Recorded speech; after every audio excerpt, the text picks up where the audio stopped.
Welcome to Saravanas kitchen. இன்றைக்கி நம்ம கஞ்சி எப்படி வைக்கிறதுன்னு பார்க்கலாம்.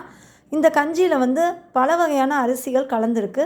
கருப்பு கவுனி அரிசி, மாப்பிளை சம்பா, சிவப்பு கவுனி, மூங்கில் அரிசி, யானை காடான், குள்ளக்கார், குடைவாழை, நவரா, பூங்கார், கருங்குடுவை, இரத்தசாலி, கொத்தமல்லி சம்பா, இந்த மாதிரி பல வகையான அரிசி வகைகள் கலந்துருக்கு. ஒரு கப்புக்கு 4 கப்பு தண்ணி வைக்கணும் எப்பயுமே கஞ்சிக்கு மட்டும். இப்போ நான் இதை தண்ணியில் நல்லா ஊற வச்சுருக்கேன். ஒரு 15 நிமிஷம் போல் ஊறட்டும். இப்போ ஒரு குக்கரில் 1 ஸ்பூன் அளவுக்கு எண்ணெய் ஊற்றிக்கலாம். இதில் சும்மா ஒரு 4 பல்லு பூண்டு மட்டும் குட்டி குட்டியாக சாப் பண்ணி போட்டிருக்கேன். 3 பச்சை மிளகா கீரி போட்டிருக்கேன். கொஞ்சமாக கருவேப்பிலை பொரியட்டும். ஒரு மிக்ஸ் கொடுத்துடலாம். 10 சின்ன வெங்காயம் போல் நல்லா இடித்து எடுத்துக்கிட்டேன், அதையும் போட்டுட்டேன். ஒரு சின்ன சைஸ் தக்காளியை இந்த மாதிரி பொடியாக நறுக்கி போட்டிருக்கேன். எல்லாத்தையும் நல்லா வதக்கி விட்டுடலாம். கொஞ்சமாக இஞ்சி பூண்டு பேஸ்ட்டு, கிட்டத்தட்ட இது ஒரு 1/2 ஸ்பூன் அளவுக்கு தான் நான் போட்டேன். இது டேஸ்ட்டுக்காக தான்.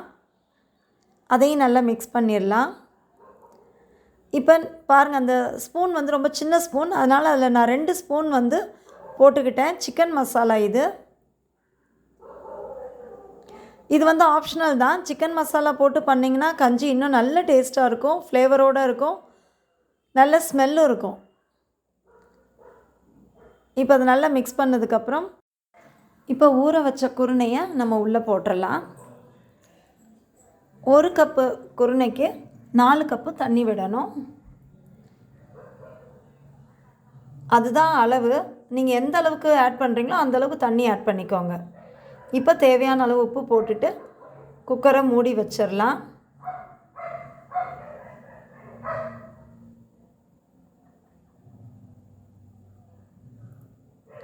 இப்போ ஒரு 3 விசில் தான் அடிக்க விட்டேன்.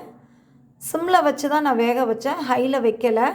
அதனால் எனக்கு 3 விசிலில் சூப்பராக கஞ்சி வெந்து வந்துருச்சு. பாருங்கள் எவ்வளோ சூப்பராக ரெடி ஆகிடுச்சுன்னு. இது ரொம்ப ஹெல்த்தியானதும் கூட, நல்ல டேஸ்ட்டாகவும் இருக்கும்.